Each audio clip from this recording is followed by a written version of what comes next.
A healthy, vibrant 74-year-old man, gone in his sleep. No pain, no warning, just gone. But what if I told you his death wasn't random? In this video, I'll reveal 5 bedtime habits that millions of older adults do every night. Habits that can silently push your heart, kidneys, and brain to the edge. If you're over 60 or love someone who is, this could save a life. These aren't just suggestions from some wellness guru. These are scientifically backed insights that emergency room doctors and sleep specialists wish every senior knew. By the end of this video, you'll understand exactly why certain bedtime habits become increasingly dangerous as we age, and more importantly, how to avoid them. Subscribe to the channel for even more valuable content with you in mind, and download your free guide on this video from the link in the description below. Let's start with the most shocking habit that contributed to Harold's story. Every night at exactly 9 p.m., Harold would take his blood pressure medication along with his sleep aid, wash it down with a large glass of water, and head straight to bed. This routine, which seems responsible and health-conscious, actually created a perfect storm of complications that his body couldn't handle. Here's what happens in your body after 70 that makes this routine potentially lethal. Your kidneys process fluids much slower than they did in your younger years. When you drink large amounts of liquid before bed, especially combined with certain medications, your body struggles to maintain proper electrolyte balance throughout the night. Your blood pressure naturally drops during sleep, but when combined with medication and the diuretic effect of processing excess fluids, this drop can become dangerously steep. Harold's autopsy revealed that his sodium levels had plummeted during the night, a condition called hyponatremia.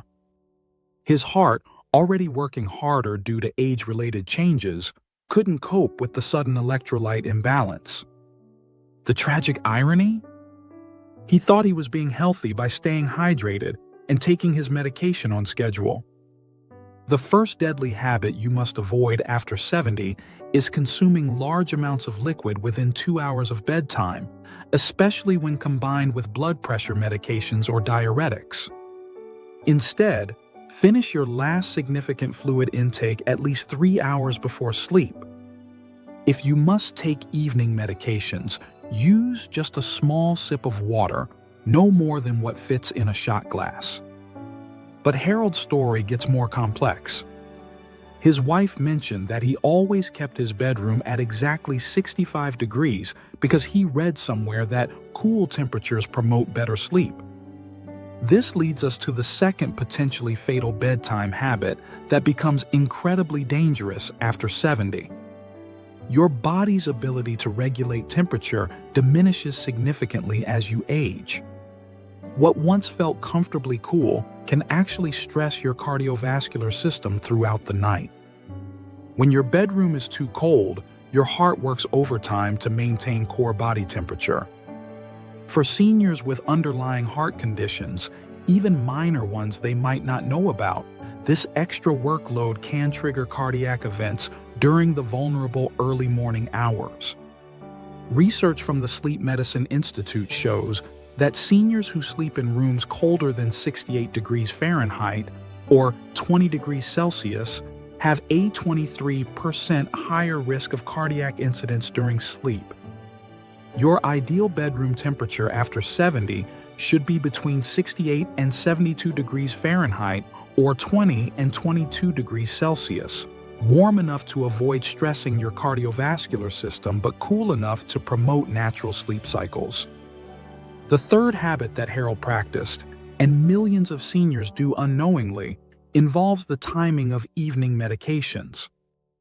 Harold took his blood pressure medication, cholesterol pills, and a prescription sleep aid all together at 9 p.m., believing this routine was efficient and helpful for remembering his medications.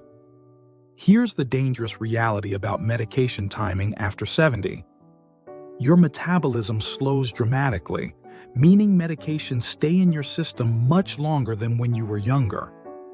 When you take multiple medications simultaneously before bed, they can interact in ways that created dangerous compound effects during sleep. Blood pressure medications combined with sleep aids can cause respiratory depression, where your breathing becomes dangerously shallow or irregular during deep sleep phases. The solution isn't to skip medications, but to spread them out strategically. Take blood pressure medications in early evening, around 6 p.m. If you need sleep aids, take them only as prescribed and never combine them with alcohol or other sedatives. Always consult your doctor about optimal timing for your specific medication regimen, as individual needs vary significantly. Harold's fourth dangerous habit was something his family considered admirable: his dedication to late-night reading. Every evening, he would read for hours in bed using a bright tablet or e-reader, often until well past midnight. He believed this mental stimulation was keeping his mind sharp and helping him wind down. The reality is that blue light exposure after 70 affects your body differently than it did in your younger years. Your aging eyes become more sensitive to light, and your natural melatonin production, already reduced by age, gets further suppressed by screen exposure. This creates a cascade of problems that extend far beyond just feeling tired. When your natural sleep-wake cycle gets disrupted after 70, it affects everything from blood sugar regulation to immune function. Harold's medical records showed increasingly erratic blood glucose levels in the months before his death, something his family attributed to his diabetes medication. But irregular sleep patterns caused by excessive screen time can actually destabilize blood sugar control, creating additional stress on an aging cardiovascular system. The fix is straightforward but requires discipline. All screens should be turned off at least 2 hours before your intended bedtime. If you enjoy reading before sleep, switch to traditional books or magazines under warm, dim lighting. Consider blue light blocking glasses if you absolutely must use devices in the evening hours. The fifth and perhaps most overlooked dangerous habit involves sleeping position and bedroom setup. Harold slept flat on his back with just one thin pillow, a position he had maintained for decades. While this might seem innocuous, it becomes increasingly problematic as we age. After 70, your body undergoes significant changes that make sleeping completely flat potentially dangerous. Your diaphragm weakens, making it harder to breathe deeply. Gastroesophageal reflux becomes more common, and lying completely flat can cause stomach acid to travel back up your esophagus during sleep. Most critically, your heart has to work harder to pump blood effectively when you're completely horizontal, especially if you have any degree of heart disease or arterial stiffness. Harold's bedroom setup compounded these issues. He kept his room completely dark and quiet, which sounds ideal but actually created problems. At his age, getting up during the night for bathroom visits was common, but navigating a completely dark room increased his fall risk. More importantly, his body had lost some of its natural ability to regulate breathing during deep sleep phases, and there were no environmental cues to help maintain healthy sleep architecture. The solution involves creating a sleep environment optimized for aging bodies. Sleep with your head elevated about 6 inches using either a wedge pillow or by raising the head of your bed. This elevation helps with breathing, reduces acid reflux, and makes it easier for your heart to circulate blood effectively. Keep a small nightlight in your bedroom and along the path to your bathroom to prevent dangerous falls during nighttime navigation. Consider a white noise machine or fan for gentle background sound. Complete silence can actually be problematic for seniors because it makes you more likely to be startled awake by sudden noises, causing blood pressure spikes that can be dangerous for aging cardiovascular systems. Now, You might be wondering what Harold should have done differently. Let me paint a picture of what a safe bedtime routine looks like after 70. At 6 p.m., take your evening blood pressure medication with dinner. Stop all fluid intake except small sips after 7 p.m.